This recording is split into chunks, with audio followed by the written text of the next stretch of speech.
Please join me in welcoming speaker, author, and craft beer lover, Ryan Jenkins.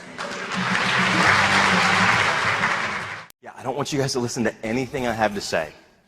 What I want you to do, big difference here, what I want you to do is listen to what you hear. Generations are a clue.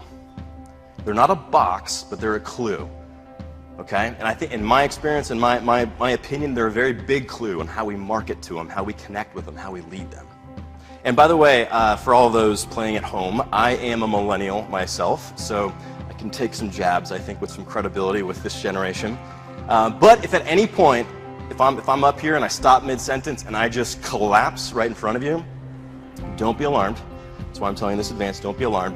It's more than likely it's because it's been over an hour since I've texted somebody. So I need some grace on this. So front row or Kimberly, if I fall over, just lob me a mobile device and give me a couple seconds, all right? I hope you guys will do that for me. Okay. And the last statistic here, 39% of millennials believe that the future of education as being more digital. Millennials have never had to adapt to technology. It's just all they've ever known. People say, Ryan, millennials, oh, they're so tech savvy. Oh, it's driving me crazy. And I'm going, no, they're not tech savvy. Millennials are not tech savvy. They're tech dependent. The millennial generation is the first generation ever that doesn't consider parents or their teachers as the authority, but rather they consider what the authority? The Google, yeah. The internet. They consider the internet as their authority. And this demographic, the millennial generation, attacks problems and solves problems fundamentally different than their elders. They're not trying to piss you off on purpose, okay?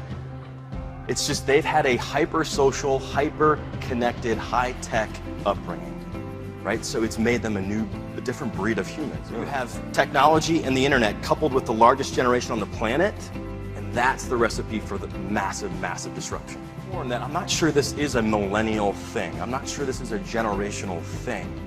I think we're just living through fundamental culture shifts. And really, I use the millennials really as a benchmark, kind of as the illustration of how much change is ahead of us.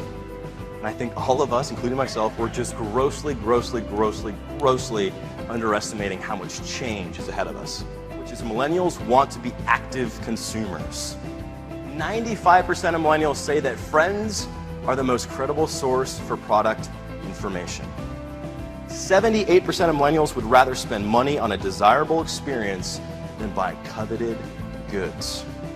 They want that one-of-a-kind thing that they can go out and experience, and then they're going to go blog about it and tell other friends and tweet and pin it and whatever else, right? Cisco estimates that by 2018, 79% of consumer internet traffic will be video. Trend number 2, 63% of millennials stay updated on brands through social networks. So this is an important and fundamental thing to understand, that social is not about the tools, it's about the reach, it's about creating context.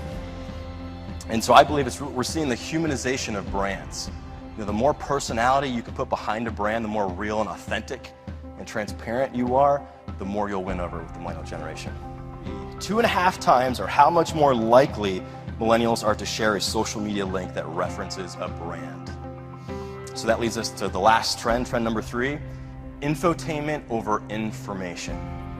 Content that's entertaining sees engagement. 70% of consumers delete emails immediately that don't render well on a mobile device. 90% of all text messages are read within 3 minutes. The open rate of text messages are 98% compared to 22% of emails. 62% of all of email is first opened on a mobile device. So every email, every blog post, every sales page, every video, any content that you create, you have got to think about it through the lens of mobile. Creating simple and clear content is excruciatingly complex. Right? Just try to write a mission statement. That is hard work, right? Trying to boil it down.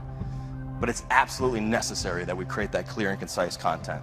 Because this is a generation that grew up in the age of customization. They want to be able to customize their career track. They want to be able to customize their learning. They want options. Did you want to come up and say some more? Like, should we tag team it? Everything you said was fantastic. Okay. So guys, thanks for having me. I hope that you and your teams find your new streets, and I hope you decide to walk boldly down them. Thanks, guys.